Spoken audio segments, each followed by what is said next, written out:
क्या हो अगर रात को आपको एग्जैक्ट 10:33 पे फ़ोन आए और वो फ़ोन एग्जैक्ट 10:34 पे कट जाए। फ़ोन के दूसरी तरफ बैठा हुआ इंसान आपसे 2 महीने आगे वाले समय पे जी रहा है और वो आपको बताता है कि आपके फ्यूचर में क्या होने वाला है। यह कोरियन ड्रामा क्योरोस उसी के ऊपर ही बेस्ड है। कहानी के मुख्य किरदार का नाम किम सेओजिन। सेओजिन साउथ कोरिया की सबसे बड़ी कंस्ट्रक्शन कंपनी योजन कंस्ट्रक्शन का सबसे कम उम्र का एग्जीक्यूटिव डायरेक्टर है। उसका एक नियम है, काम में कोई गलती नहीं होनी चाहिए। उसकी पत्नी कांगयोन से देश की जानी मानी वॉयलिन वादक है और उसकी एक 6 साल की मासूम बेटी है दाबिन। सोजिन की लाइफ मैगजीन के कवर जैसी परफेक्ट है, लेकिन एक शाम यूजिंग कंस्ट्रक्शन का एक बहुत बड़ा चैरिटी गाला इवेंट होता है। हॉल रोशनी से जगमगा रहा है, देश के वीआईपी लोग बैठे हैं। स्टेज पर ह्युंचे अपनी वॉयलिन की खूबसूरत धुन बिखेर रही है। सोजिन अपनी बेटी दाबिन को अपने बगल वाली सीट पर बिठाकर किसी बिजनेस पार्टनर से बात करने के लिए बस कुछ सेकंड के लिए पीछे मुड़ता है। इवेंट खत्म होता है, तालियां बजती हैं। ह्युंचे मुस्कुराते हुए स्टेज से नीचे आती है, लेकिन सोजिन की बगल वाली सीट खाली थी।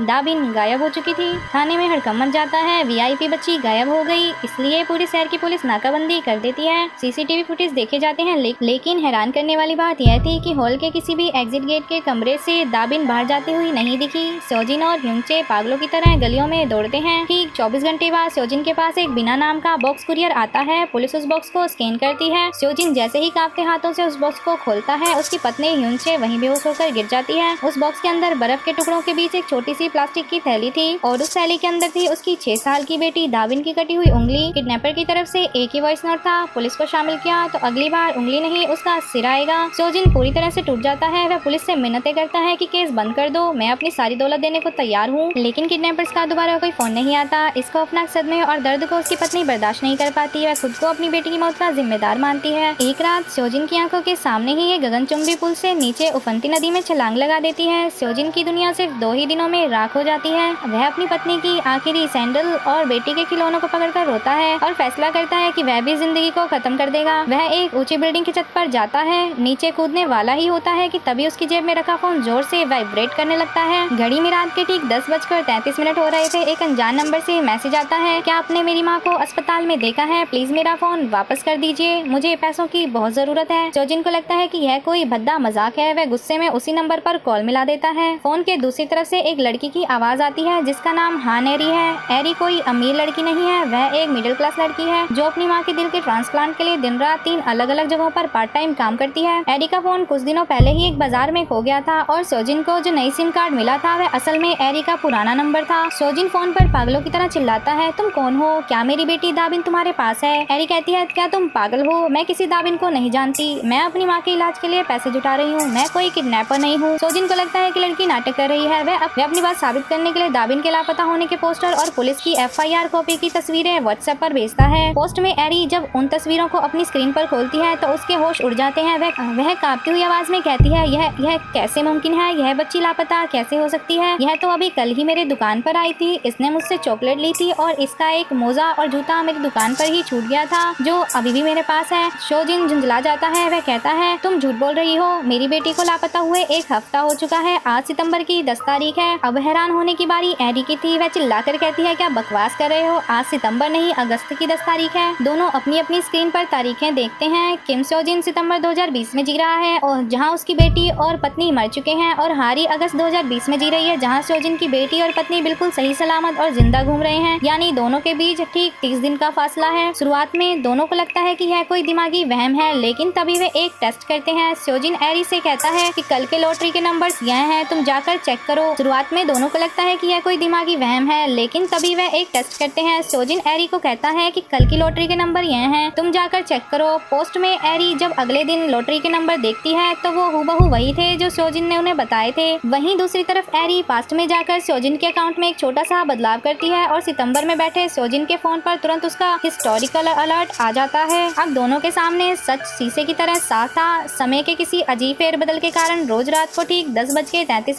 से लेकर 10:34 तक, यानी सिर्फ 60 सेकंड के लिए पास्ट और प्रेजेंट की टाइमलाइन के बीच एक कनेक्शन बनता है। 10:34 होते ही कॉल अपने आप कट जाती है। सोजिन एरी के सामने फोन पर फूट फूट कर रोने लगता है। वह कहता है, एरी मैं नहीं जानता कि भगवान ने हमें यह मौका क्यों दिया है, लेकिन अगस्त की 20 तारीख को मेरी बेटी का अपहरण होने वाला है। प्लीज एक पिता की भीख समझकर मेरी बेटी को बचा लो, उसे उस चैरिटी इवेंट में जाने से रोक दो। तुम पास्ट को बदल दोगी तो मेरा फ्यूचर अपने आप बदल जाएगा। अब कहानी में शुरू होता है समय के खिलाफ एक ऐसा चूहे बिल्ली का खेल जाकर जहाँ एरी पास्ट में रहकर हर उस रास्ते को बदलने की कोशिश करती है जिससे सोजिन का परिवार तबाह होने वाला है। एरी फैसला करती है कि वह अगस्त की 20 तारीख को सोजिन की कंपनी के उस चैरिटी इवेंट में खुद VIP पास का जुगाड़ करके जाएगी ताकि दाबिन पर नजर रख सके। वह वहाँ पहुँचती है। सोजिन अपनी पत्नी के साथ स्टेज पर व्यस्त है। एरी देखती है कि दाबिन एक अनजान आदमी के पीछे पीछे हॉल के बाहर जा रही है। एरी चिल्लाती है और दाबिन का हाथ पकड़ लेती है। एरी को लगता है कि उसने इतिहास बदल दिया, लेकिन तभी सितंबर की टाइमलाइन में बैठे सोजिन के कमरे में एक अजीब सा झटका लगता है। उसे याद आता है कि हाँ, उसकी बेटी उस दिन बच गई थी, लेकिन ट्विस्ट देखिए, किडनैपर्स ने अपने प्लान बदला और उसने चैरिटी इवेंट के ठीक अगले दिन यानी 21 अगस्त को दाबिन को उसके स्कूल के बाहर से किडनैप कर लिया। सोजिन फ्यूचर के पुलिस फाइल्स और CCTV फुटेज को बारीकी से देखना शुरू करता है। वह एरी की मदद से पास्ट के उन सुरागों को जोड़ता है और तभी सोजिन के सामने एक ऐसा सच आता है जो उसके दिल के टुकड़े टुकड़े कर देता है। सोजिन का एक बेहद वफादार और खास असिस्टेंट है जिसका नाम है स्यो डोक्यून। डोक्यून हमेशा सोजिन के आगे पीछे घूमता है, लेकिन डोक्यून के पीछे एक डार्क सीक्रेट था। वह पिछले कई सालों से सोजिन की पत्नी यानी कोंग युनचे से गुप्त रूप से बेपनाह और जुनूनी मोहब्बत करता था। वे दोनों कॉलेज के समय से रिलेशनशिप में थे। अब डोक्यून और युनचे मिलकर सोजिन को पूरी तरह बर्बाद करना चाहते थे। वे उसकी सारी दौलत हड़प कर विदेश भागना चाहते थे और इस प्लान का सबसे घिनौना हिस्सा जानते हैं क्या था? सोजिन की पत्नी युनचे अपनी खुद की बेटी दाबिन की उसने खुद अपनी बेटी को डोक्यून के हवाले किया था और उसकी उंगली काटने का नाटक रचा था ताकि सोजिन पागल हो जाए और खुदकुशी कर ले। सोजिन अब रात के 10:33 बजे एरी को फोन करता है और कहता है, एरी मेरी बात ध्यान से सुनो, मेरी पत्नी और मेरा असिस्टेंट मिले हुए हैं पास्ट में यानी तुम्हारे समय में। डोक्यून आज रात एक होटल का कमरा नंबर 405 में मेरी पत्नी से मिलने आने वाला है। तुम पास्ट वाले किम सोजिन को किसी भी तरह उस होटल में लेकर जाओ। एरी अपनी जान पर खेलकर पास्ट के सोजिन के पास पहुंचती है और उसे उस होटल का पता देती है। पास्ट का सोजिन उस होटल के कमरे के बाहर पहुंचता है। वह दरवाजा खोलता है और अंदर उसकी पत्नी को अपने ही असिस्टेंट की बाहों में देखकर उसका भरोसा सब एक सेकंड में चकनाचूर हो जाता है। अगस्त की टाइमलाइन में कातिल एरी के घर का दरवाजा तोड़कर अंदर घुस जाता है क्योंकि वह उसके राज के करीब पहुंच चुकी थी। एरी अपनी माँ को लेकर एक कमरे में बंद हो जाती है। घड़ी में ठीक 10:33 हो रहे थे। आखिरी कॉल कनेक्ट होती है। फ्यूचर के सोजिन चिल्लाकर एरी को बताता है कि तुम्हारे ठीक पीछे कौन खड़ा है और तुम्हें कहाँ भागना है। वह पास्ट के सोजिन को भी अलर्ट कर देता है। पास्ट का सोजिन पुलिस फोर्स के साथ एरी के घर पहुंचता है और कातिलों को रंगे हाथों गिरफ्तार कर लेता है। डोक्यून और युनचे का पर्दा फाश हो जाता है। जैसे ही पास्ट का यह पूरा क्रिमिनल नेटवर्क तबाह होता है। दोस्तों, अब तक हमें लग रहा था कि किम सोजिन की बर्बादी के पीछे सिर्फ उसकी बेवफा पत्नी युनचे और असिस्टेंट डोक्यून का हाथ था, लेकिन कहानी का सबसे बड़ा झटका तब लगता है जब फ्यूचर में बैठा सोजिन पुलिस स्टेशन के लोकर से 19 साल पुरानी है इस फाइल को एरी की माँ ने अपनी जान पर खेलकर छुपाया था और जब उस फाइल के पन्ने खुलते हैं तो सोजिन के पैरों के नीचे से जमीन खिसक जाती है। इस पूरी तबाही का असली मास्टरमाइंड कोई छोटा मोटा किडनैपर नहीं बल्कि यूजिन कंस्ट्रक्शन कंपनी का वो बूढ़ा मालिक चेयरमैन यू था। वही बूढ़ा चेयरमैन जो सोजिन के सामने हमेशा एक मसीहा और गॉडफादर बनने का नाटक करता था। सच यह था कि 19 साल पहले साल 2001 में जब यूजिन कंस्ट्रक्शन की एक बहुत बड़ी बहुमंजिला इमारत ताश के पत्तों की तरह ढह गई थी जिसमें सोजिन के पिता और एरी के पिता मलबे में दबकर मर गए थे, वो कोई हादसा नहीं था। चेयरमैन यू ने अपनी कंपनी के घटिया कंस्ट्रक्शन और करोड़ों रुपए के इंश्योरेंस स्कैंडल को छुपाने के लिए खुद उस बिल्डिंग को डायनामाइट से उड़वाया था। सोजिन के पिता को जब यह बात पता चली, चेयरमैन यू ने उन्हें मलबे के नीचे हमेशा के लिए दफन कर दिया और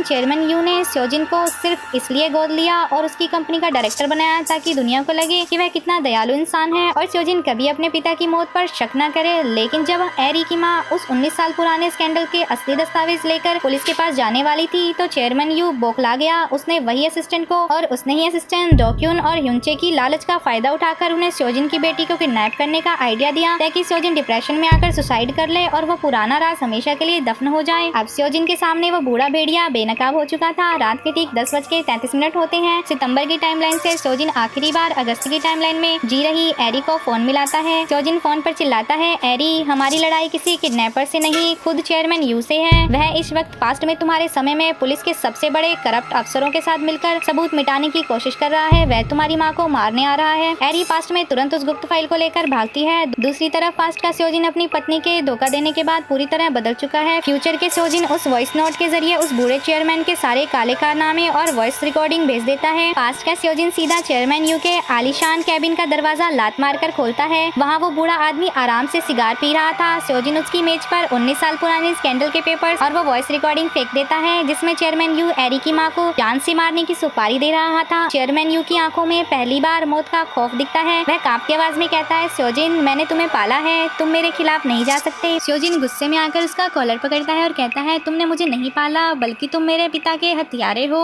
खेल खत्म चेयरमैन यू। ठीक उसी वक्त एरी पुलिस फोर्स के साथ वहाँ पहुंचती है, चेयरमैन यू को हथकड़ी लगा देती है। उस बूढ़े मास्टरमाइंड का साम्राज्य सिर्फ 1 सेकंड में मिट्टी में मिल जाता है। जैसे ही पास्ट में उस बूढ़े चेयरमैन का पर्दाफाश होता है, उस समय का चक्र घूमता है। सितंबर वाले सुजिन का पूरा कमरा रोशनी से जगमगा उठता है। उसके फोन पर जो मिसिंग और मर्डर के अलर्ट आ रहे थे वह सब डिलीट हो जाते हैं। उसकी बेटी दाबिन जिंदा उसके पास दौड़ती हुई आती है और उसकी पत्नी ह्युनचे वह भी वहाँ खड़ी मुस्कुरा रही थी। अब कहानी पूरी तरह मुकम्मल हो चुकी थी। वो बूढ़ा विलन जेल के सलाखों के पीछे बुढ़ापा काट रहा था और समय ने 19 साल पुराने उस खूनी राज का ऐसा न्याय किया कि पास्ट और फ्यूचर दोनों हमेशा के लिए शांत हो गए। यह कहानी यहीं पर समाप्त होती है और अगली मिस्टीरियस कोरियन ड्रामा के लिए हमारे चैनल को लाइक, शेयर और सब्सक्राइब करना ना भूलें। अभी के लिए टाटा, बाय बाय।